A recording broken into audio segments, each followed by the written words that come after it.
Well, hey, everyone. Welcome to the Lake City Church podcast. I'm so glad that you decided to tune into this episode. We have a couple of very special guests with us. We have Dr. Troy and Jana Jones. Welcome so much. I'm so glad that you're here. It is absolutely, we're thrilled to be with you guys. It's good to see you. Yeah. So good. So for those who maybe aren't familiar with you, who are you? Where are you from? Tell us a little bit about yourself. Yeah, Mitch and Lindsay, I think we've known each other how long? We've known each other. It's been a long time. Yeah. Well, Mitch remembers when you were youth director, district youth director. Yeah. So there's all the way back then. There's been a level of influence that Troy and Jana have had on Mitch Ellithorpe's life since I was in 8th grade. Whoa. So however many years that is, but thankfully over the last probably 10 or 12 years, that we've developed a friendship and coach, mentor, all these things. Yeah, it's fantastic. And just as a side note, to watch you guys lead your church, it's just amazing, guys. You're doing a phenomenal job, and I love what's happening at Lake City and what God's doing with you guys. Yeah. But we're lead pastors at New Life Church in the Renton area. We have been at the church. I've been at the church for 45 plus years. I got saved here at the church. Wow. I come from a broken family, generational patterns that were very negative on my life. And the church picked me up on a bus and sent me to a Bible camp in August of 1980. This 13-year-old kid that was from a broken home. I stuttered all the way through my elementary years. I stuttered and went in and out of speech classes. And at 13, the gospel changed my life. It was a radical transformation. Wow. And so that church that paid my way to Bible camp, I'm now the lead pastor of that church for 20 plus years. Wow. Oh my goodness. Is that crazy? Yes. It's probably, I say 45 plus. It's probably it's hitting some years. Wow. That's great. Our story. We love marriage. We love the church. We love pastors. We love just, whatever we can do, even with you guys, just lifting up the arms of pastors. And so that's my story, your story. You jumped. Yeah. I got married at 19. 19 years old. Barely 19, actually. Love it. And Jack, 36 years later, we just celebrated our 36th marriage together. Come on. Some super highs and some very lows. And I know that God is faithful through it all. Oh, that's awesome. That's right. And Jana, you're an Idaho girl too. I am. I was born in Coeur d'Alene. That's where I was. Howard, Idaho.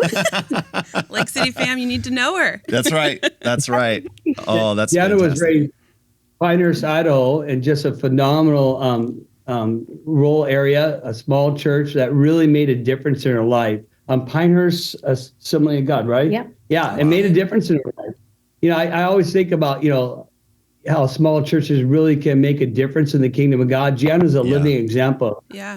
A living example of that. Anyways, it's just, so we met through Bible quiz. Come on. I love that. There we go. In the beginning of the book. Yes. I love that story. I was the coach and she was the quizzer, and she hit the buzzer and got it right. And I stood up as the coach and contested the answer, and they agreed with me and they gave it to her wrong. Mind you, we didn't like him. We thought he was very arrogant. We're like, sit down, buddy. They were killing us. She thought I was arrogant. Can you imagine that? That's awesome. 40 points. I'm like, dude, come on. So her Bible first quiz. impression. Yeah. Bible quiz. You probably did not do Bible quiz, I'm guessing. I did not grow up in a Bible quiz environment. Yeah. I did Bible quiz, but I was terrible. Yeah, awful. I just guessed every single answer. But we're similar because our initial interactions, I felt the same way about Mitch. I was not a fan. Yeah, that's true. I was pretty clear about it to people. That's true. Yeah. I feel you. She was not a fan, Yeah. and she dated some youth pastors that she just. I was like, you all youth pastors, you say that you're one thing and you live another. I'm not having it. She was brutal. So when I found out he was a youth pastor, I'm like, I'm out of here. Wow. That is so you're funny. all a bunch of hypocrites. You say you love God. She just went after me. He goes, but I'm different. I said, I've heard that before too. You aren't different. Yeah. That's how he was. That is so funny. So just a funny detail that we don't share in the book. So, I mean, we're going not at each other, just like, can she trust me? Do we, whatever all that means, right? Yeah. Well, I shared my testimony with her, and that's the night she fell in love. Remember that? Oh, I remember. Come I was so on. I turned it up. I almost had music in the background. I'm from a broken family. Oh gosh, he pulled every heartstring. He was driving me back to Idaho after a service where we won't go into Yeah, that. that story. was a. Yeah. We won't go into that No, story. my ex. No, we won't go into. She's like, I mean it, we won't. Anyway, It was bad. he double dipped, and That's so funny. Listen. I guess we will go into it a little. No, Listen, say you we're- keeping your we were options driving- open. we were driving home. Just a moment. And I'm like, oh, this guy. As soon as he drops me off at home, I'm out of here. That He's is so hilarious. Then he turns on the charm of his testimony, and the whole way he's telling me how he came from a broken home. Oh, come on. I'm like, oh my god. It's like not moving the needle at all for you. Listen, it's a charity. It's an act of charity at this point. You know, it's like ministry. you got the. Thanks. You got- You just said she married me on the act of charity. it's because I relate. It's because I relate. You know. It was a calling for me. Listen, sometimes you're called. You know, sometimes you're just called. Oh man, the details of that Oh, story. that's so awesome. Well, from all of this, though, you guys have amassed now 36 years of marriage wisdom Yeah. and health, and you have an amazing family and kids and grandkids who love the Lord, and just a legacy that you're building. And you have written a book called The Mosaic Marriage. So talk to us a little bit about this book. What's it about, and what led you to write this book? Yeah, it's interesting. When we first got married, I'm a writer. I like talking. I like teaching. So when we first got married, we started to teach about how to be married, and we quickly realized we didn't have a clue. I mean, it's interesting. So 36 years later, it's like you're going, oh man, maybe we really don't have a clue, but there are some insights that God has given us. Does that make sense? I mean, Totally. when I think about, we have 2 adult children that love Jesus, son-in-laws that love the Lord, 5 grandkids. We have literally broken generational patterns over our life. Wow. And just believe in marriage. And we believe that there's a lot of marriages out there that are just stagnated. It's not there. Some are close to divorce, but really, honestly, more marriages are in that stagnation where you just have learned to live together and not have what we call a stunning masterpiece, right? Yeah. Have a masterpiece that shouts glory of God and shouts your love for each other. So we wrote the book it was actually on our sabbatical, and we were driving down the road in a 40-foot RV. Remember that? Yeah, lots of conversations, and he's like, I've got 5 books I want to write. I could do one on marriage. I could do one on this and that. And I said, well, there's no better time to write it together than it's you and I, no interruption. Yes. Let's write, let's knock it out. And so hours of conversations later, here we are. Oh, I love that. So the subtitle really captures it, how 2 imperfect people become one masterpiece. And in that, it's just like, we're all broken. We're all not, I think couples need to say out loud, we're all a bunch of hot mess, right? You're right. Totally. It's in our imperfections that if a couple will look at those imperfections, right, that destruction can become beautiful. It can become a masterpiece if you really allow God to glue the pieces together and come together. So we're just convinced of it. So we're not afraid to tell people our ups and downs, because you're looking at one imperfect.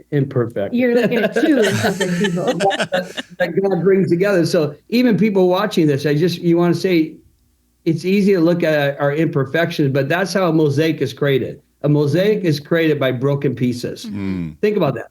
It's broken pieces that God brings together, and then you create your one of a kind, no other like it. There's no other thing like you guys. Like, you guys have a beautiful mosaic. You both have different stories that God's brought together. We have different stories, and it's one of a kind, durable mosaic that can last forever if you really allow Christ to be at the headship of your marriage and follow some good principles. Yeah. And when you think about all the different pieces that come together, it can look like a hot mess. It can. Sure. If it's all undone. Like all this piece here, Lindsay's piece here, and you bring it together. That's when the light shines through, the light of God shines through your marriage.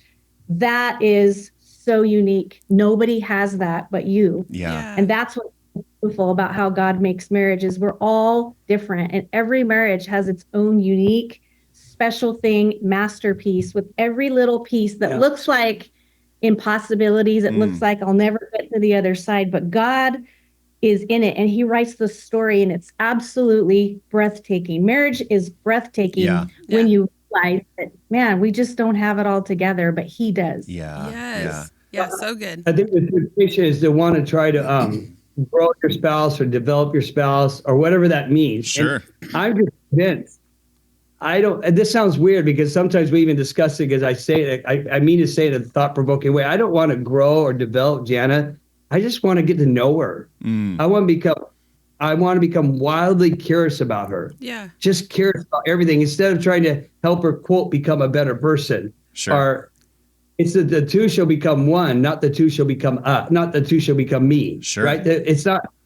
So it's so big. I think couples need to go, no, instead of trying to change your spouse, I just want to know you. Like what's going on? Yeah. That wild curiosity we talk about in the book, just to let that come alive in your heart. Yeah. I know, Jana, you had in one of your Just Jana spots, you talked about that too, and how you said it's so easy to be like, I have a list for you, my spouse, of things that I think you should work on in all of my wisdom. And you said, but instead we need to focus on ourselves, turn towards ourselves and look at how does God want to refine me and change me, and how from that will flow so much more health between the two of you. I thought that was so good. That little section was so good. Yeah. It's interesting how in marriage we want to point each other's faults out. Live with each other, and so we see up close and personal more than anybody else. We see that, and I'm a fan of, man, get yourself situated, look internally, do a full research of your heart and how your mind thinks, and if both people will come to that with just that alone, could change most marriages. I realize there's counseling and there's deeper things, but we want to point fingers. But if you would just turn the script and say, okay, what can I bring to the table? How can I bring my best self? And if both parties would do that, it's a game changer in your marriage. Yeah, absolutely. And I love what you said about just intentionality, because that's what it requires. That's what it requires. And I think, it's so important for individuals to understand that really none of us know what we're doing, but we know where to look. And like a mosaic, you can have all these broken shards of whatever material, and you're not just going to throw it and it's going to by itself create a beautiful image. There has to be some kind of vision. There has to be some kind of intentionality behind it to create all of those beautiful pieces to form together in a very specific way. And I think that's just an act of humility to say, I don't know what we're doing as a couple, but I know where to look. And I know, where the vision for marriage is found, and that's in the truth of God's word. And so I think it's just so important to say, you don't have to know all the answers. You don't have to be a marriage expert. You just have to have a humility to say, I don't know what I'm doing, but I know where to look. Yeah, and be teachable. Because you said, let's see, page 93, you said that. You said, here's the truth, you naturally drift toward mundane, but you intentionally drift towards a masterpiece. How am I reading that wrong? Here's the truth. You naturally drift toward mundane, but if with intentionality, you can drift toward a masterpiece. Sure. Yeah. Sorry to misspeak. And you just said, what is the difference? Intentionality. So we have to talk about it. We have to be intentional to be talking and being teachable with each other and with the Lord. Yeah. What do you think causes just that lack of intentionality at any age or life stage within someone's marriage? What do you think causes that lack of intentionality? Yeah, go on. Familiarity. Yeah. I think when you're dating somebody, you are super curious. That's true. How they function, where they're going to be, what time can I meet you on this date? And there's just this like curiosity of who is this person? And the longer, and it's like that in life with every area, but particularly in marriage, you just become so familiar and we take each other for granted. Yeah. And then you stop being curious. And that's when the stops kind of like sparking. Because you're like, that we have our mundane schedule and that's how it's going to be. And if you can mix it up occasionally, I think it creates new and exciting conversations to happen. Yeah. Yeah. Yeah. And you said something earlier, I think also, I often tell people, you need a dose of humility, just a little humility. And because I think we have to admit, say it out loud, we're not perfect. Say out loud that I need to learn. I need to grow. I need to be a person that becomes curious about my spouse. I think a lot of times people just are not learners. They're just not. We just get so stagnated so quickly. And that's really what we're trying to do in this book, is just light up your marriage. Just get curious again and really fired up. And then intentionality doesn't sound romantic either. That's the other problem. Sure. It doesn't. Yeah. Like I'll tell people, we do a date night every Friday night. We're very intentional about that. 36 years. Wow. It used to be Thursday night, but that doesn't sound romantic. And sometimes it's not romantic. But if you're intentional, the what's the word I'm looking for? You will create those habits that will create romance and create everything you want, but you have to get up front, write it down. There's a part of the chapter where I kind of laugh at myself as I read it, because I talk about having a vision and writing it down for your marriage and going, man, that sounds intense. But I believe in it. I think couples need to write down, Yes. where do you want to become? What are you trying to create together? And so I'm just big at intentionality when it comes to really developing this mosaic. Yeah. And I think it's important to, you said it earlier, that nobody has a perfect marriage. Yeah. Nobody. Not possible. And I think sometimes we look outside at others and wish we had what they had. Right. And it causes complacency, and it causes us to frustrate and comparison of like, oh, they have that all together. And really nobody does. No. Right. And if you can just acknowledge that and look inward and say, what can we bring to the table for us and what works for us? I think that's key too. Yeah, yeah. Well, and I think, to that end, it's the difference of being, personally intentional rather than just perceptively idealistic, where it's like you have this idealistic view based on how all of your different comparisons of other people's marriages about how your marriage should be, when in reality, it's like we don't see the nitty gritty of every person's relationship, and especially on like social media or whatever. It's like that's a very idealistic, view or skewed. Yes, we're seeing what they choose to share with us. Right. Yes. Right. But they don't But see. we think it's the full story, but it's not. Yeah, and we don't. No one's going to post about their little argument around the kitchen island at breakfast while you're trying to get the kids out the door. And That's never happened to us. Yeah, We've just heard about that happening to other people. Right. So like they don't see all of that, and so the goal is, man, Lord, what is your vision for our marriage? What is it that we just walked through this as a church as we were talking about just the importance of vision, and the vision. I think it's so important that you pointed that out. It's not just this organizational thing. It's first and foremost intended to be personally. And I love that proverb that talks about how, when people can't see what God is doing, they stumble all over themselves. And I think without that vision, you turn the focus inward, and now you become like self-centered. And man, doesn't that divide and conquer a marriage quicker than anything? It's just when you're focused on yourself. And Mitch, when people are starting to write down a vision, I'd encourage them not to overthink it. Just get a napkin and just, what do you guys want? We want, a long time ago, we want kids that love God. Yeah. Okay, what does that mean? That's a vision. It was about 10 years ago. Jana made this comment to me. She says, I want memories, not money. I want memories, not money. That was significant. Yeah. Because telling me, and again, obviously we believe we're going to talk about finances, I think, in one of the conversations. So we want to think about finances, be on the same page, but she set a value there that said, okay, we can think about saving money, inheritance and stuff like that. But she really set the value there going, no, we want to create memories, not just things, not just gifts, not just that kind of stuff. And it really helped us to spend more money like on our grandkids and to be purposeful instead of instead of just getting them things, but getting them memories. Yeah. And I think the key word there is we. Yeah. Right. So the vision is the two of you. So when we're creating a vision for our marriage, we're not just writing down a list of like, all right, my vision for our marriage is that Lindsay will serve me breakfast in bed every day. Well, and that's a good vision. It's gonna be a lonely vision. Yeah. Lonely vision. A lonely vision. That's what that is. Yeah, it's we. What are we becoming? You know, the vision isn't as soon as you become this, then we will be happy. It's man, who are we becoming? Who does God want us to be? Yeah.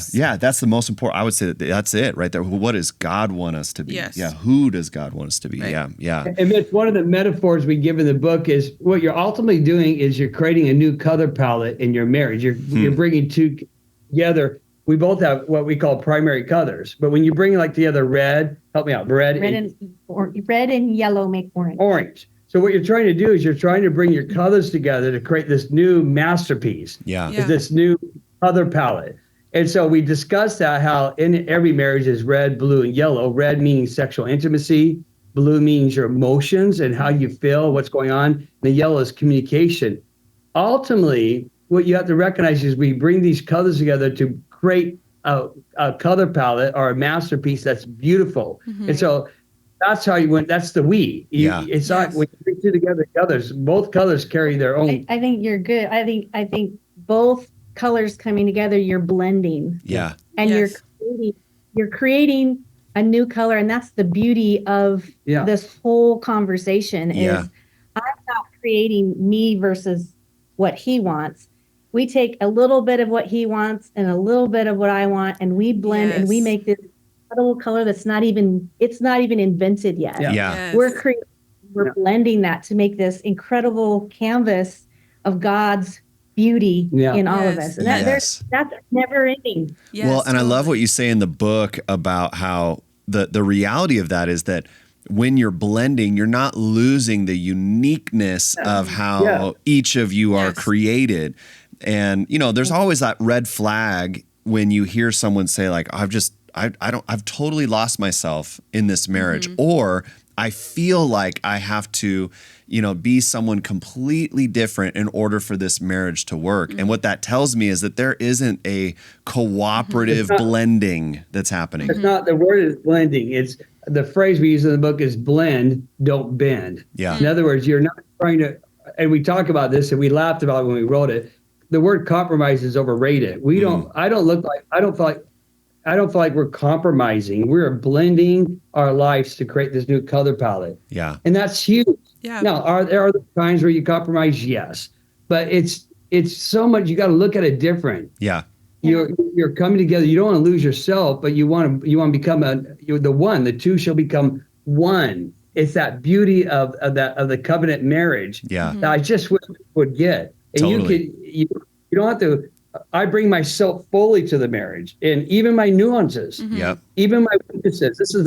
Even my quirks, all my dysfunctions. Yep. I bring to the marriage, and ultimately, you want us all to come together. It's so beautiful if couples can change their mindset on that. I love that because when you talk about compromise, what that does is it pits you against one another. It does. You know, it's like everything, every decision, every conversation now is you versus me, and one of us is going to have to compromise in order for the other one to win. I love this new idea that you've brought of, just blend. Yes.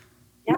I don't like the word compromise. It sounds funny. And some people may say, aren't you just saying it different? Perfect. I may be saying it different, but the nuances are really important. Yeah. The mindset is really important. I want to create a new color palette. I want to create a masterpiece, not trying to compromise anything. Anyways, it's so big. The nuances are important because you add up those across, for your case, 36 years, it's not so nuanced anymore. You know, and so, I think it is important that we are framing this biblical concept of becoming one correctly. Mm-hmm.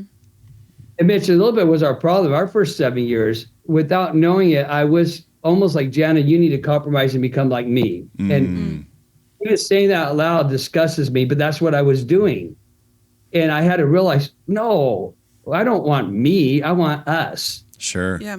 Yeah. And it wasn't I wasn't being unloving. I was just not thinking about it correctly. Yeah. And I had to own my part in that I was a people pleaser. Yeah. So anything that he had asked me to do, I just felt like I needed to do. Wow. So I just, yes. So we found ourselves, he's wanting me to be a leadership guru and do all these things. And I'm like, It's true. I'm rushing to keep behind him to measure up to his expectation of what he wanted of. Wow. And that caused a huge moment for us, an aha moment, like, we've got to figure this out because this is not working.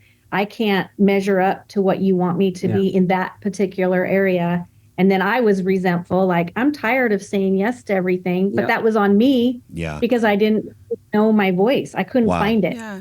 I had to go on a journey of what is my voice? What is my beliefs? How can I show up to the table and not make him own all of that, of the vision of our marriage? Yeah. And that's where you got to both come to the table and own it. Yeah. So Be honest. Our 7-year bump was intense because I'll just say it like this. I'm back in those days, John Maxwell was everything. Yeah. So I thought, if those of you don't know John Maxwell, leadership guru, I thought I was her John Maxwell. It was All I heard. on our honeymoon, Mitch. Hey, here's 3 ways to be a better person. Here, and she's going, whoa. Like, what just happened? And so You prepared these leadership talks for your honeymoon. That's incredible. and so to say it like this, I'm not her coach. Right. I'm not the person. I'm not. We're lovers. Yeah. We are lovers with a masterpiece. And we both are just come together. We bring our full selves to this marriage and let that color palette develop. I just can't say it enough to people. You got to change the way you think about it 100%. Yeah. If you're just always trying to make your spouse a better person, he or she needs to become like this. And if they, and it gets practical, like it gets practical things like even how to take care of the yard. She wanted me to take care of the yard the way her dad did, which is awesome. He gets out there and mows and what does he do? And it's perfection. Yeah. And I said, Jana, I'll take care of the yard, but I'm gonna pay people to do it. I can't. Yeah. And so, again, it's examples of that. It's like you got to have your full self, bring to the table, and then learn how to blend those colors together. Now you create something original to you. I Yeah. think the yard thing is a really great practical example. It is. It wasn't just a yard thing. It was really annoying me. Yeah. And I was starting to get resentful. Like, what kind of a man are you? Like, can't you go out and at least mow the grass? And so then I would get out and mow it and then be so mad that I had to get out and he's in the just not even caring like, that I'm out mowing He's the like, grass. great, and thanks for doing that for me. And then I tried a different strategy. I'm like, okay, he's not paying attention to that. So I'll just let it grow long and see if he knows. I'm like, boy, that grass is getting long. Oh, yeah. So I think that's an important thing. That's like attention. Yes. And how you navigate that sets the table for how you're going to navigate your future. Yes. So when you run into those, pay attention to that and find, even in that tension, you're not going to avoid it. Yeah. That's called marriage. Yeah. How do we take this tension and then like work through it together as a couple? So in there, for project, the goal was to have a beautiful green yard. That's her goal. Okay. Yeah. How I get it done, you got to let me do it my way, not my way. Bring my full strength to the table. So I want your goal. Your heart is green, beautiful grass. It's such a funny example. It is. But It's it plays so out. practical, very though. practical. It plays out in so many different ways. So finally, she had to say, okay, here's the goal. Here's the vision, if you will. And now we have to figure out how to get it done. And Right. I had to let how it was to be done. I had to let that go and let him figure out how he wanted To get that to done. do that. Yeah. And Yeah. so now we've just let that go. And But that applies to everything. Finances, Oh, my goodness. how you raise a kid, and where you live, what job you're going to do. Everything is just, there's so many. We talked about having the tension we had about our third child in the book. Yeah. It relates to everything. So what I'm hearing you say is one way that intentionality will show itself is communication. You got to communicate. And I love that you use the example of something like mowing the yard because yes, there are circumstances that are big, huge events that happen in your marriage that you got to work through. Yeah. But I would say most commonly, the things that add up over time are Mowing you the yard. mow the lawn wrong. You leave the toilet seat up.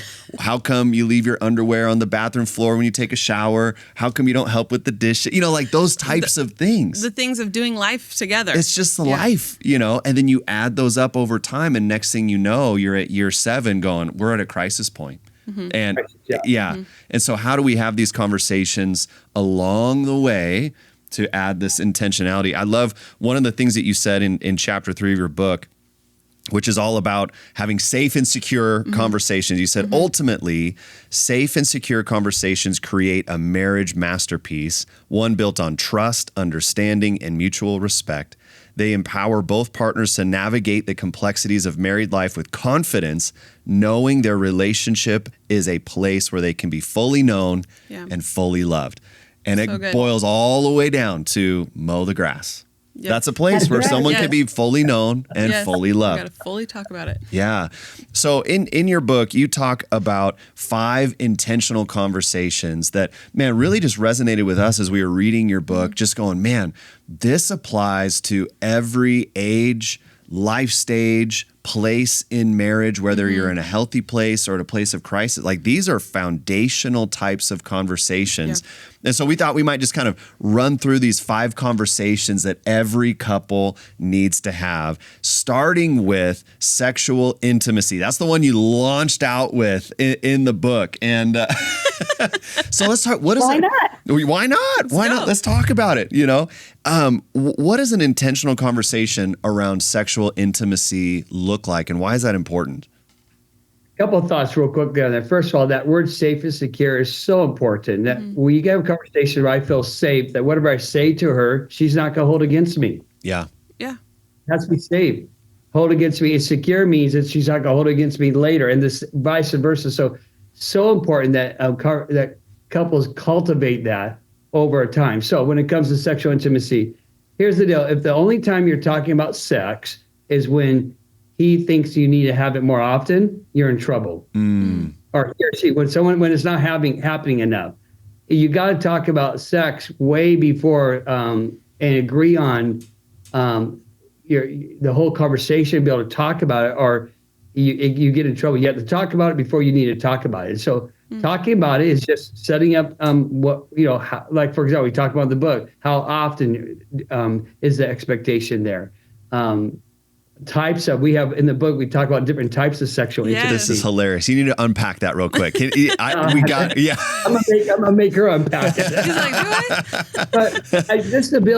But the ability, we talk about it without stress is the point. Yes. We can talk about it without stress. We can talk about, I'm not putting her off, she's not putting me off, by communicating desires and needs. In other conversation, boy, just even as we start talking about sexual intimacy, you can feel the mood in the room change, right? Sure. Because it's so intimate. It is so intimate, and couples need to learn how to talk about it. Yeah. And can we just reduce the stigma for those who are watching, listening online? It is not abnormal to have conversations about sexual intimacy in your marriage at all. And I do think that it's not abnormal for there to be differences of opinion or even frustration or tension in that area. I remember when we were about to be married, and I remember someone said to me, like, you won't believe this, but at some point you're going to have an argument about sexual intimacy. And I was like, what? How could you ever? Like, I'm not looking forward to anything more in my life right now than getting married so that we could have sex. Like, we'll never fight about that. That's where my entire mindset is at right now. And you're telling me there will come a point where we'll have a difference of opinion over this, and then you get married, and then that familiarity, time goes on, and then eventually you're discovering that there is tension, or there is disagreement, or there is different expectations. It's okay. On our honeymoon, we had a little fight about sex. Yeah. Yeah. Right out the gate. After the third time, he was very disappointed. Like, wow, 3 times? Right. You just don't think that that's something that you'll have a what would you say, a serious conversation about. You just think we call it a serious discussion. A vibrant discussion. A vibrant discussion. Yeah. But it's not abnormal. It's just you gotta address it with intentionality. I want to talk about the metaphor we use that helps us talk about really for since our 7-year bump, we picked up this metaphor. But before I do that, I love Tim Keller's definition of sexual intimacy. I just love it. He talks about sexual intimacy is every time you have sex together, you're renewing your wedding vows. Wow. You are saying it's like a covenant renewal. So every time you're saying, I completely 100% belong to you. And so every time that you enjoy those moments together, it's like renewing your vows. I just love that way of looking at it. Yeah. The couples need to get out there and renew their vows more often. Yeah. They need to get out there, and that it becomes that critical. So here's our fun. Good code. That's good code when like if you're around people or the kids are around, it's like, girl, we got to renew the vows right now. Yeah. So romantic. And this time we don't need the preacher in the room. Yeah, right. So I just love them. I love that language of Tim Keller. It's that's just really good. Beautiful. Because it's more than just physical. It's emotional. It's where all the colors, you talk about blending colors. You're blending every form of color at that moment together to create this masterpiece. So we have picked up some language early on at a 7-year bump, and where we say there's 3 types of sexual intimacy. Number one is, and we'll just list them and we'll talk about them as much as you want to talk. Okay. But there's fast food. There's homemade, home cooked. So fast food, home cooked, and gourmet. Okay. So here's what we believe. Every couple needs to have a dynamic of that menu in your life. Okay. That you need to really sit down and go, how do you create these moments and really celebrate your covenant marriage with these 3 types of metaphors? We love it. And so when it comes to fast food, it's exactly what it sounds like. Sometimes it's fast. Quickie. Yes. Yep. Quickie. Make it happen right now. Yep. And nothing's wrong with that, as long as you don't live on fast food. Yeah, so I'm saying, if you live on that, you become very unhealthy. Yeah. If all we're living on is fast food and that's our diet, you become very malnourished in that area of your life. So we don't want to live on it. That said, we'll say this in our marriage conferences. Hey, women, if you want to attack him, you don't need to get permission. It just attack. Yeah, in Jesus' name, I receive that. You're never going to offend me with fast food. You're not. And so it's a way to talk about it and even laugh a little bit. Sure. And not laugh at each other, but just talk about that, life gets busy and there's all types of reason why the hues of your red can get off. And then there's home cook, and that's where you give intentionality to it. You think about it, and it may be something you spend an evening together, and you really give it some good. If you think about it with the analogy, when you're making your spouse's favorite meal, let's say a pot roast for a moment, it's simmering in the crock pot all day or in the oven, and that the aroma of that is inviting into that. And so home cooked is it's more intentional. You're thinking about how you're going to serve that and make it more special than just a burger. Yeah, right. Yeah. Yes. Yeah, lean into the metaphor. It's good language in gourmet. Yeah, sometimes you need to just go all out and just, like for us, that would be going to a hotel and just really intentionally going, we're going there to really have intense wedding renewal vows tonight. Yeah. So all that. Roll out the red carpet. Yes. Yeah. Yes. You have to talk about it. And if someone's watching, they can't talk about it, you need to talk about it when you're not in the heat of it. You're just not in the heat of that conversation. You got to learn to talk about it. Yeah. And I like the language of you need that diversity of menu, I think is what you said, something along those lines.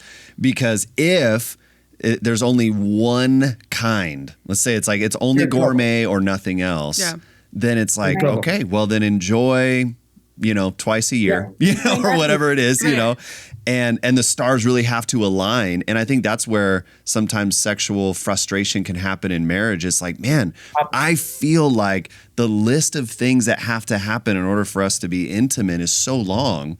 And so adding a diversity of menu to go, all 3 of these have to be present. All 3 of these have to be present, and they're equally important, but unhealthy by themselves.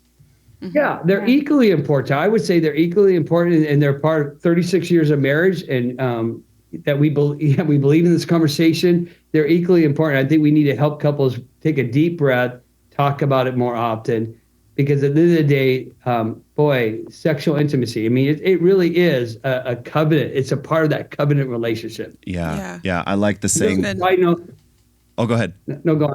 No, side note, I'm just so tired that, social media and culture and everyone talks more about sex than we do in the church. I mean, we have to find more environments where we could just talk about it openly. Yes. Yeah. Amen to that. And I like the saying that we have within the Ellithorpe household of, it's only weird if you make it weird.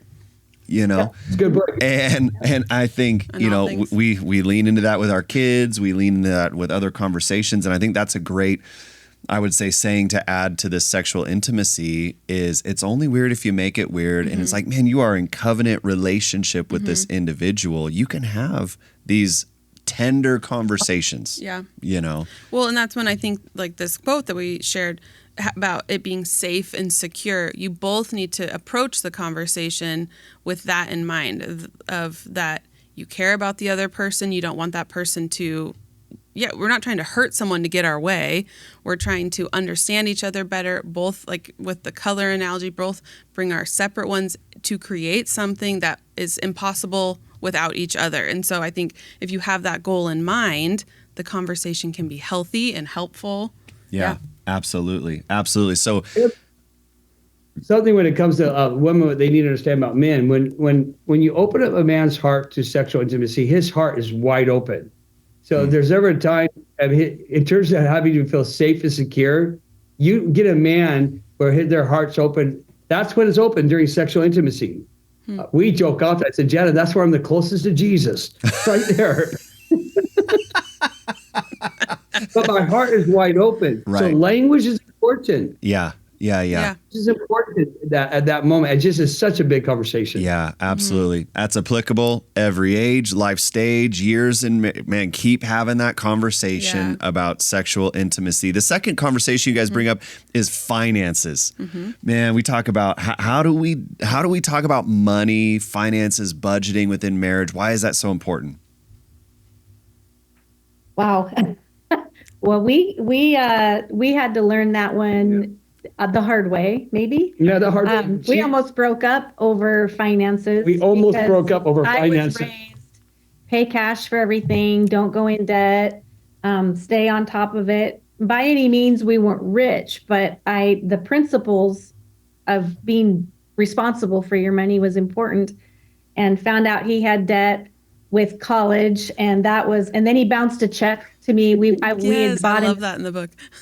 Yeah, we bought him a suit, and he bounced a check to me, and I was like, "Who is this clown? Why is he not being able to pay his bills? Like, we're in trouble." So we had to figure that out. And I think the important principle is both people coming to the conversation and not making one person own it. We have different skills. He's the visionary. He sets the course. He plans. He does all that, and I execute. I pay the bills. I'm fully aware of like where our money's going. I'm looking at the bank. I'm looking at our accounts each week. Are we good? And I think when one person owns the weight of that, there can be resentment and not being aware. Like, that's not fair to make one spouse own the weight of that. Find your lane. Find what works for you, and both come to the table. Wow, that's so good. Hey, we have a check bouncing story, don't we? What check did I bounce early in our relationship? Well, you guys, we almost broke up too because he bounced the check for our marriage license. That's why I like you. See? So we can relate. Wow. We get a phone call from the county clerk or whatever it is, and they're like, "Hey, just want to let you know, after our wedding, like your marriage will be annulled if you do not, get payment in the next one." You have 24 hours to bring us a new check to the courthouse. Yeah, there have been a handful of times Lindsay and I's relationship marriage where she has said the words, "You need to fix this." Or figure it out. And that was one of them. That was one of them. Like, you better fix this, buddy. I have full confidence that you will go figure this out. Yes. There you go. So listen, man, we feel you on the bounce check, but I love the concept of, each of you working together Yes. to have the financial weight on that. Again, we're big in figuring out some language, just like with sexual intimacy, we had language over there. There's language that you just need to bring to the table. One of the pieces of language is we were big into percentage spending. So how much goes to giving? How much goes to debt? How much goes to this? How much goes to mortgage? My mind, in a weird way, I have a bit of an engineering type mind. I like to know how to talk about it. Yeah. And what percentage do you spend on a car or whatever it would be? So I would just encourage couples like big Dave Ramsey fans, do it together. Jump in. I mean, and get on the same page. And like sometimes couples say, should we have our money together in the same bank account? I'm going, wow. Yeah. Yes. Yes. Yes. We are one. Yeah. And I remind all the time, any check I bring in, she brings in, we both remind each other, this is us. Yep. This is ours. Yep. And again, it's that us again. It's that masterpiece again. It's that covenant again. Look at it as one. And if you're having tension, talk about it. Yes. And then we also are big fans of bringing in outside voices. We've had outside voices come in and help us. Yeah. And sometimes if you can't get total harmony or can't blend together, get an outside voice. I'm not even talking about a counselor necessarily. Yeah. But somebody you. And so, like, we had Rick Ross in our life early on, and he taught me how to spend money. Yeah. And I learned. I just said, Jana, we're going to do it his way. He knows how to do it. So again, it's that dose of humility to know that you don't have it all together. Get some help if you need it. Yeah, yeah. I think one of the reasons why this conversation is so important is because the way that God works, he has, I think, a sense of humor because he has a tendency to attract opposites. And so there tends to be in marriages a spender and a saver. Who are those people in our relationship? Well, do you think we'll say the same thing? I hope so. I'm the spender. Oh, really? Because I spend all of our money on our kids. That's a problem. What? See, I feel like I'm the spender and you're the saver. Good. See? That's great. Wow. I think we both are like kind of slow to spend our money, but then when we do, we do. Yeah. That's what I think happens. Yeah. And what about you guys? What's your dynamic? Jana would be the absolute saver, except when it comes to the grandkids. I feel you. Okay. That is my When it comes problem. to grandkids, she just loses it. Yeah. I'm like, they need this. And I'm the spender as long as our percentages are right. So Yeah. it's kind of weird.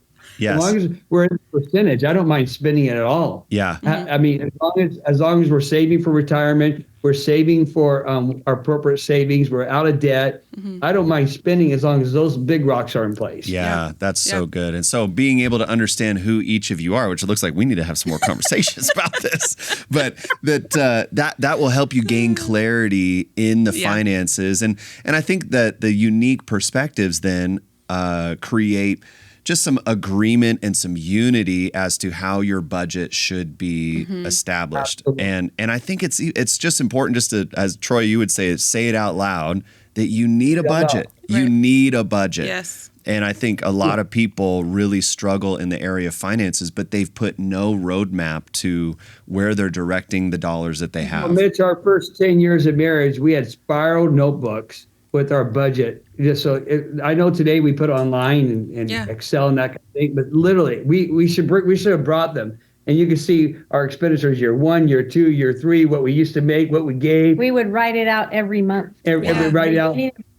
Tithe, rent, food, phone bill, utility bill, and just calculate. We saved the notebooks just for fun. Yeah. That's so good. Oh, that's amazing. Yeah, we're Excel. I'm Excel. Yeah. I like the spreadsheets. I like to see. No, I'm Excel. No, I'm Microsoft too. I love Microsoft Money because it helps keep track of it. But do it together. Yeah. And there's different seasons you go through. One season we did the envelope system. I mean, I don't care what you do. Just do something. Yes. Again, I would say if you don't know where to begin, Dave Ramsey is probably a good place to begin. Yeah, absolutely. Yeah, it can feel I remember when we first got married, we did not have a budget, and we learned quickly about how we needed one, and we approached it differently and all of that, and we ended up talking to a couple of people who we were like, man, we really look up to them. I see you being responsible, but also you still are having fun and living your life, all of the things. And they were so helpful to help us get a budget. So I would also just encourage people, like if you're like, I don't even know where to start, whether you're engaged or you've been married for 5 years or 15 years, whatever, find someone that you could ask. That humility, like you talked about, Troy, because it will change your life to be able to know where your money's going and have goals and set it and kind of remove this like cloud of ambiguity, you know? Yeah, totally. And I think especially like for people who are either newlyweds or about to be, get a budget. Yes. Get a budget because man, when you get outside that budget or you step outside of your means and you get yourself into debt, man, that's where a whole nother host of marriage problems can come in. That's where now 10 years down the road, you're not moving towards the life that you really want because you're paying off the life you used to want. And it just, man, get a budget and dial it in and work on it together. What about the next conversation you guys talk about on your book is parenting. You got to have this parenting conversation. So now kids have entered the picture. Whew. Or maybe kids are just progressing from one stage of life to the next and you're moving from littles to teenagers or teenagers to adults. What does this parenting conversation look like?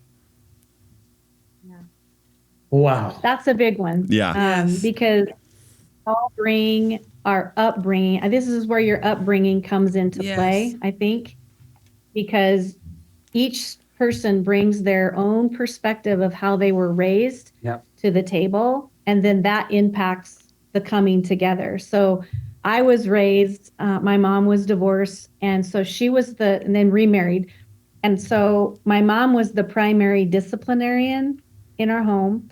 He was raised from a broken home with no discipline at all and raised himself. Mm-hmm. So you bring those two different pieces together and then kids come on the scene. So I was raised, I'm making decisions, I'm disciplining, this is how it's going to be. You come home from work, I was just raised that way. So that's the first 7 years. That's what we did. And we kind of I had an aha moment before you did, actually. Yeah. But I think the Lord kind of just like dropped in my heart, like, you're not allowing his voice to parent. And it's not going to look like how you were parented. So you have to let him into that space and let him parent the way he does, because we just do it so different. I'm like, one time, I'm not counting to 3. We're going to tell you one time. And that's just how I'm inspired. And he's totally the opposite. Yeah. Now tell me why you did that. Let's talk about that. I'm in my office. 3 years old, I'm doing this. I mean, he's full conversing with them about why. I'm like, they're 2 years old. What's the theology? Yeah. What's the worldview? Let me give you theology. 3 principles, toddler. Yeah. Exactly. Yeah. Oh, trust me. He had discipleship with dad. Come on. They had to through the list. I mean, I had to take a step back and go, that's very fair. He has every right to come in and bring his perspective to the color palette. Yeah. It's not my color in raising my kid. It's our color palette. Yeah. And I had to learn how to blend. I didn't do that well in that area. So when I kind of stepped back on that, I had to just take a step back and invite him in, not be a barrier, but invite him into the conversation. And that was our story. So I think a lot of marriages might face that, where you have just completely 2 different styles of parenting. One's not right or better. They both contribute something beautiful to the future of your children. Yes. And what you want at the end of the day is healthy, whole children who love the Lord. Yeah. My big thing is I want them to love God with all their heart, soul, strength, and mind. I wanted them to love the church and be active in the church. And I wanted them to marry well. All the other things. Wow. I'm not gonna lose. That's called vision, guys. That's a vision for your kids. Yes. Yeah. And now you're living the days of answered prayer for that, aren't you guys? Praise God. Literally to say we're living our dream, we're living our vision, that we have the fruit of our labor of just being together. Wow. And again, allowing our colors to come together. Yeah. If just one of us were at the table, we would not have the beauty. It's a beautiful, stunning masterpiece. I look at it and go, wow. Not perfect. I'm telling you, we are a hot mess. we are, but we accept it. We go, that's the beauty of who we are. So the parenting thing we could talk about almost forever, by the way. And I would just say a couple things. I think establishing traditions you do over and over and over. And this comes from my upbringing. I had no traditions. So that's really been one of the magics of our family. Like if you ever visit us on Christmas morning, you would think that you're into 101 rules how we do Christmas. But if she's had to allow me to do that, that would not be her. Yeah. But it's beautiful. We all go on family vacation at the same time, same routine. And I really am a big believer in traditions. I could talk about that forever. And when I have 2 daughters, so many times I'll say to dads that have daughter, you need to be the one to date your daughter first. Mm-hmm. You need to traditions. Yeah.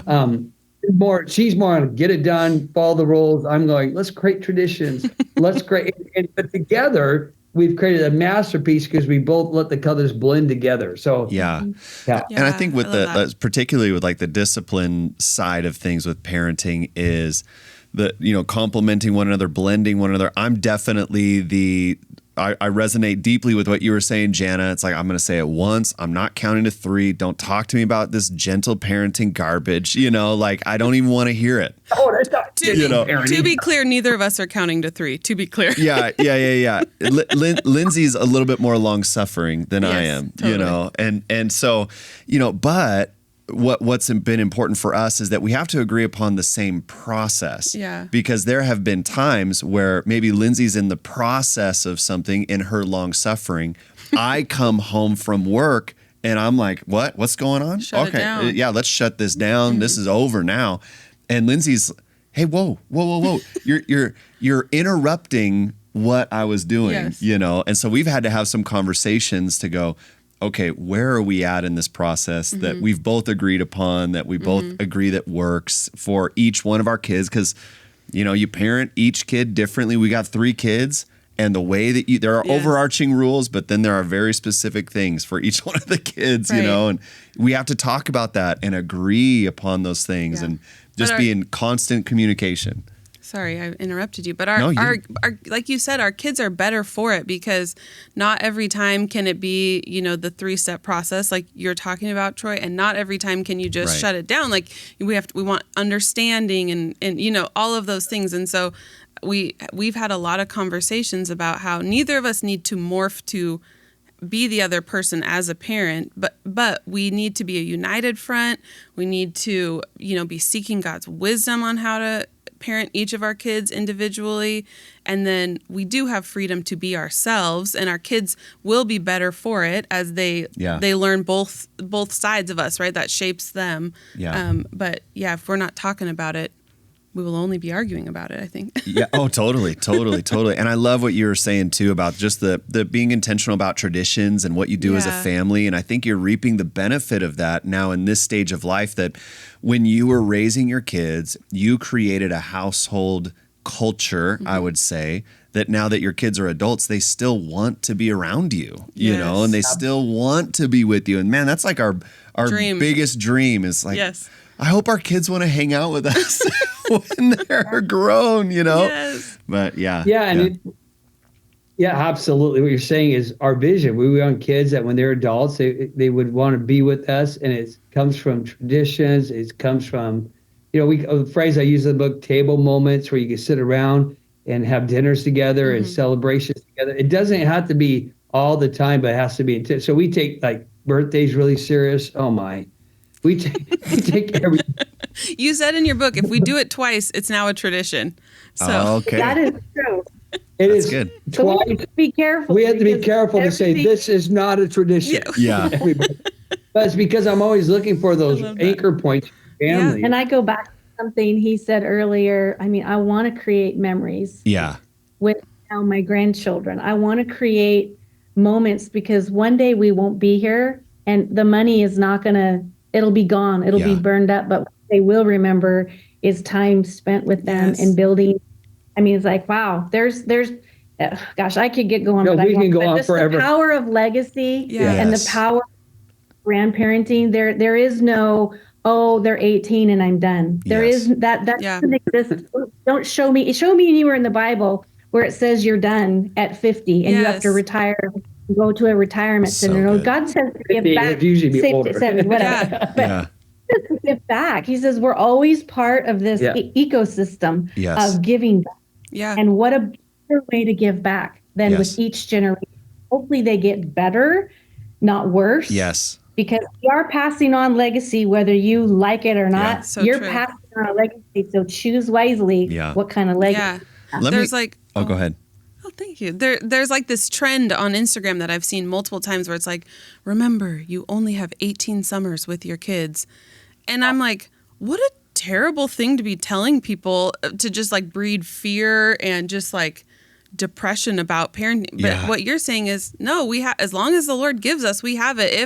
If we're intentional and we create this culture with our family, then it's ongoing, which is so much more hope filled and inspiring and exciting. Exciting. Prompts you to want to have values around it that you're striving towards. Let me hone in on one thing really quick, and that's in the phase of grandparenting. Mm-hmm. I would love for you to kind of speak to the grandparenting phase. I've been reading some studies on what's happening in the family unit in our society right now, and one of the things that's emerging is the distancing of grandparents from their millennial kids.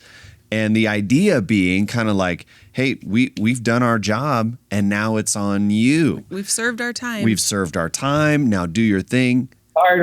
Yeah. So talk to the grandparents and how do you navigate the balance between, like, your kids have their own family now, like, and they're developing their own traditions and their own rhythms and their own routines, and yet I totally agree with you. There is a big place in their life for the grandparents. So Jana, get up on your soapbox and talk to the grandparents. Yes. I think there's a fine balance between celebrating your adult children and the way that they want to parent and the way that and their nuances with their family. Because if you get in the way of that, you're hurting their legacy. So there's a place of recognizing, okay, I'm not the parent here, but I have a strong voice in helping shape their minds, their thinking. So it's intentionality. And you're absolutely right, Mitch. There is a lack of that. If you look back in history, just the power of grandparents. I mean, they used to live together. They used to come together, and there was a huge family legacy. And I think that we have done ourselves a disservice by not having great relationship with our kids when they're 7, 2, 3, 4, of building that rapport. Because that doesn't just start when they're 30 and married. You can change that, but it's investing into them and modeling for them healthy communication, healthy living, that empowering them to have confidence that you're a good mom. You can get out there and do that. And I think it's a shame that people in their 70s go and live apart from their grandchildren and apart from their families, just in the name of, I'm going to go live my life now. It's like, boy. So I could give you 10 things that we do as grandparents that make a difference. For example, on their birthdays, Jana makes them all special cakes. And she goes out of her way. It makes a world of difference. Every summer we do Papa Camp. We spend 2 days, 3 days with the kids and spoil them. Wow. We have a thing called Express during Christmas, and we spoiled them and all the PKs. Wow. Jana spent on Wednesday nights for 10 years of our twins. Every Wednesday night took care of the kids while they were youth pastors. Every Wednesday night. Wow. It's a game changer.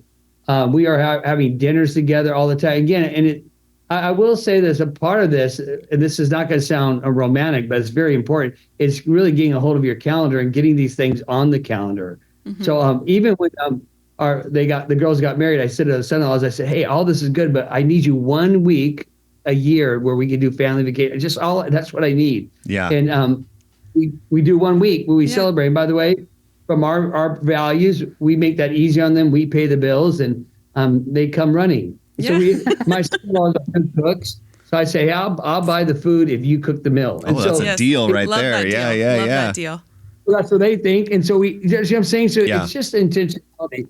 And there's just so much going on here, because I think the number one relationship, this has to be healthy at all times. Right. And the fight for that, and sometimes the calendar, sometimes practicality is where you lose it. But that's where I mastered the calendar, by the way. My job in the family is the calendar. And I'm always telling my calendar how to behave so we can make these things happen. Yeah. So you have to really, I'm big at getting dates, and that's what we do every year for the rest of our lives. Wow. And she says, be the rest. Yeah, She yeah, says, yeah. One day, I believe it is. So what I'm hearing you say is you really are intentional and proactive with your 100%. kids and your grandkids to go, hey, we're watching your kids on this date, or hey, when can we watch your kids? Like you're making yourself available. We're actively involved in that. I'm not sure that we ever ask, can we watch your kids? Because we have them so much, because we want to be a part of the ecosystem. Wow. We want to be Yes. a part of, like, when they're out doing ministry, I want to be there to like make that happen for them so they can what God has called them to do, so we can be a help. I don't think I've ever asked, can I have them? No, because they're just there. So much so that we Wow. also have to create boundaries when we could just have us. Yeah, right. Yeah. Yeah. That's how involved we are in the grandkids' life. And that's where I step in. Again, you see even through the book, okay, Jana, we need to create moments where it's just us. But I'd rather have that. That's a good mess to solve. Yeah. That we're involved in life. And all five of our grandson, he's 11. He preached his first sermon yesterday. I saw that. What? Yes. Yeah, His first night at youth. He preached on his first night at Kingston. youth? Yes. Let's go, Kingston. Let's go. But I do want to say, guys, it sounds like even when we talk like, man, these guys have it all together. Oh my. I mean, we have to fight for that schedule. Right. We have to fight to make Bingo. sure we don't lose this. And not fight's not even the right word. We just kind of always have to blend our colors. Yes. Blend our colors and not let it get ahead of the conversations. And when there's hiccups and there's missteps, all good.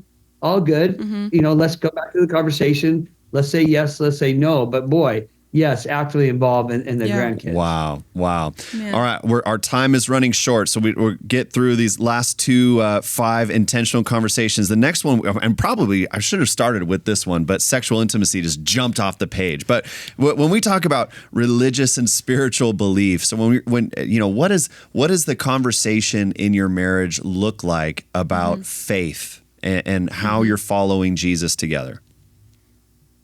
Yeah, that's not a quick one, man. These 5 conversations all could be an episode. Oh, by totally, themselves. totally. Just big picture. There are studies out there, by the way. We can get into the studies, but some people think 50% of marriages end in divorce. It's actually not true at all. Actually, the stat is close to only 33%, and we can talk about that. People have a misnomer about marriage. But if you're a person of faith, like you'll just go to church together and activate your faith, the percentage drops to like 20 to 25% likelihood of divorce. It's having God in the middle of it. Yeah. Yes. Just that. So like just attending church. So that's big. And obviously we're pastors, so we love the church. But I want to answer the question of like faith together, not necessarily faith as a whole right now. Yeah, right. We have to learn how to allow each other or there's a word we use in the word where you say lionize each other. That means celebrating each other. Yeah. We had to learn to lionize each other in the way that we grow in our relationship with God. Yeah. And that was a point of conflict. Because like example, when Jana prays, she cries out to God, all the demons in hell run. When I pray, it takes me a minute to warm up. Yeah. We're reading the Bible together. It's very difficult for us. She reads the Bible devotionally. She loves it. I read it theologically. Yeah. And so we've had this tension, and we've had to learn how to blend the colors and allow me to love God the way I love God, the way she does, and then bring it together. And so if you're out there, particularly if you're a man, you're going, man, it's hard because I don't know how to lead my family spiritually. You need to read my book, especially the parts where I talk about how we have learned how to do that. And so you just got to, again, it goes back to the premise of the book. You have to accept, you have to celebrate, lionize each other, and allow the man to, or the woman, depending on who it is, to grow in their faith in the way that they were designed to do so. Yeah. And I think that's so freeing for people to hear, because we're the same way. We have never thrived in, doing like a couples devotional together. It's like, let's get up in the morning and a cup of coffee and let's read it. And Can't do it. I can't do it. I can't. You would thrive in that. But yes, and I can't. would prefer that time of the day. You don't prefer that time of the day, right? in totally. life in general. Yeah, in life in general, the mornings are not a blessing to me. But the idea, though, being that Lindsay, though, has a fair expectation that I am growing in my faith in very practical and tangible ways, Yes. and vice versa. Yes. And that she has permission to speak into my life when she's recognizing things in me that start to fall off the edges when my personal devotion to Christ is not there. What do I ask you or say to you? Oh, I Do you mean, know? a host of things, but I'll say, are you reading your Bible every day? No, what our code word is, maybe you should go away on a prayer and planning. That's our goal. yeah, totally. So I think being able to, part of having those faith conversations is giving permission to one another to say, like, are you still moving forward in your walk? Yeah. You know, and knowing each other well enough to know, like, for me, I start to get really short and impatient, you know, a little grouchy when my walk with the Lord is not as strong as it should be. I mean, that's just one of the ways that it boils up. Yeah. No, and 36 years of marriage, you go through different seasons with your relationship with God. That's all true. And I think you got to get to the place where you're not holding each other accountable. You're lovers. And so, of course, you're going to each other. Yeah. Of course, there's going to be nudges. Yeah. Of course, there's going to be moments where, hey, we got our rhythms off a little bit. Yeah. But do I hold my wife accountable? I wouldn't use that word.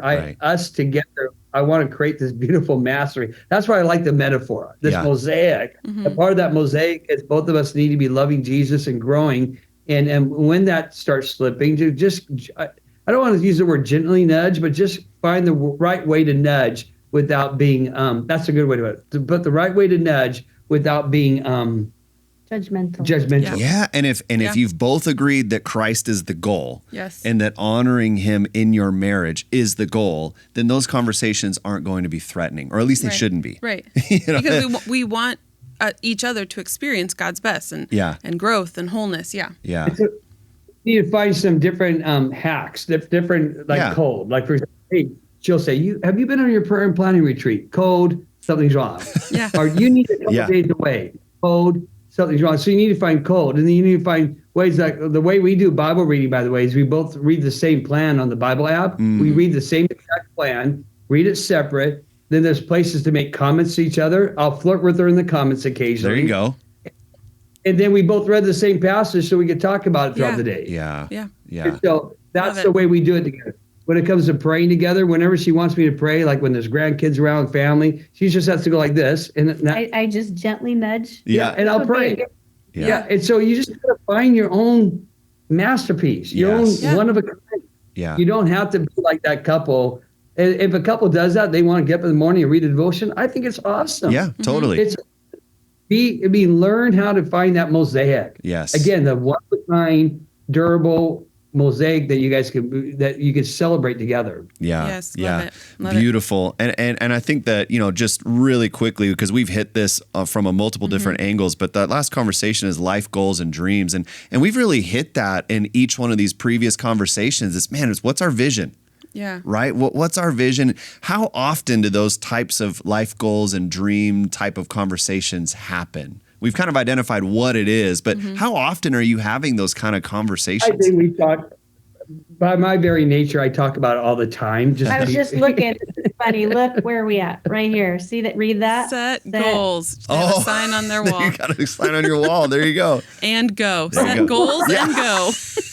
And it's even pointing at you, Troy. Come on.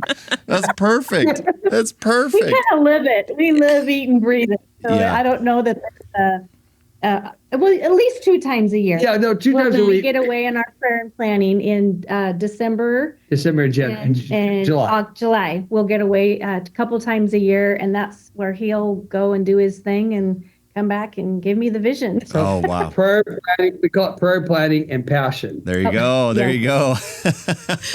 She says. We call that. We call it that. Oh, that's amazing. Yeah, it's all the time. I think every time you talk, probably you are setting the culture of your home. Yeah. So at some level, when you're talking even negative, you're setting the vision for your relationship. Yeah, that's a great insight. Yeah. And so it's an ongoing conversation, and you have intentionally placed moments on the calendar where it's like, this is a time where we need to talk about where we're headed. I will say that the more intentional you are, the more you'll do it ongoing. Sure. Yeah. Think about that. So when you're intentional about it, then you just do it ongoing. But if you're not intentional, you won't do it ongoing. Yeah. Yeah. Right. Oh, that's great. And then it will only come up when you're frustrated. Yeah. And so you have to be intentional talking about sexual intimacy, parenting, and then you ongoing. Once you're intentional, and that's my DNA. Let's get it set, calendar. It drives her crazy, but sometimes she laughs at me. But I realize that we can have it set over here, then it will be ongoing naturally. Yeah. Yes, Oh, that's very fantastic. Last words from Troy and Jana Jones. We've talked a lot about just the dynamics of marriage. There are no doubt individuals who are listening, watching this episode. Maybe they're listening, watching with their spouse. Maybe they're listening by themselves, but they feel completely discouraged in their marriage. Maybe their marriage is broken right now. Maybe they feel like they're at a place where there's no hope in their marriage. What would you say to those individuals? Because all of this conversation that we've had, it's been good and lighthearted, but there is an element to marriage where it's like, man, you can be just in a dark place. What would you say to those individuals? I would say, don't quit. There is hope for you. I think without hope, there is no future. So find hope again. Find other people who love marriage that can talk with you. Some of you might need mentors where you can just have honest conversation. Some of you, it's deeper than that, and you might need to go find therapy. You might need to find a counselor that can go inside and do some exploration of what's really going on in you so that you can get all that stuff out and be a healthy individual. And so sometimes marriage can feel heavy and feel very discouraging and dark, but you can change that. There is hope. It's not over. Don't quit. Please don't quit when it's hard. Go and do the work and see and watch what God truly, he really can transform a broken marriage. Yeah, that's right. Yeah, Mitch, I just really feel like there's going to be someone watching this. They're feeling dark. They're feeling discouraged. Perhaps there's been things in your marriage that's horrific. I want you to look at those dark, horrific moments as possible mosaic pieces, as possible pieces that God's going to turn. It's going to become a part of your story. Every mosaic has a cool story. Yeah, that darkness, whatever it may be, maybe it's the affair, or maybe words spoken, or financial mess. Those dark moments, I want you to think about maybe what the enemy has meant for evil, God will turn for good. Maybe those dark moments are what's going to help you guys create this beautiful mosaic that nobody else has. No one else will be able to speak about those dark moments like you can. Yeah. And so let the Spirit of God really touch you right now as we're here and give you hope that God wants to take two imperfect people. He really, truly wants to create a masterpiece. Wow. And so we would just encourage you, get help. And it may take years. It may make moments or years. I don't know, but allow the Lord to do something powerful. Yeah. Oh, that's so great. That's so great. Don't give up. Troy and Jana, Lindsay and I are so grateful, not just for the time that you've invested into this conversation, but just thank you so much for the years of influence and leadership and coaching and mentoring and friendship that you've provided to us. Thank you so much for being willing to share some of these insights. And if people want your book, which they should, where can they get it? Yeah, they can get it on Amazon. So just go to Amazon, The Mosaic Marriage. And a couple things that help us out to get the word out is you can buy the book, leave us a review. That's always helpful. That helps algorithms go up. So that's helpful. Also, a couple of things. We have small group curriculum around it. So if you're interested in the small group curriculum, you can email us. What's a good email? jjones@nlchurch.com. And I can send you the link to the small group videos we've done and the couple chat for each chapter. And then just to keep up with the book, I'm on Instagram, Dr. Troy Jones at Instagram at Dr. Troy Jones. Follow me on Instagram, and that will keep you just updated on the book, small group material, and that kind of thing. So that would be awesome. Awesome. And we're having it on audio. The audio is coming out soon. to press yesterday, I think. So it's on Kindle, audio, all the Love it. And and it's us reading it. Oh, that's great. Oh, that's awesome. Awesome. Oh, that's so fantastic. Love it. Well, thank you so much for tuning in to the Lake City Church podcast. I really hope that this episode was encouraging and equipping to you. If this is something that you believe would be useful for others to hear, be sure to share that wherever you listen or watch your podcast episodes. Subscribe, leave us a rating, comment, whatever, engage in that. And we hope to see you soon on the next episode of the Lake City Church podcast.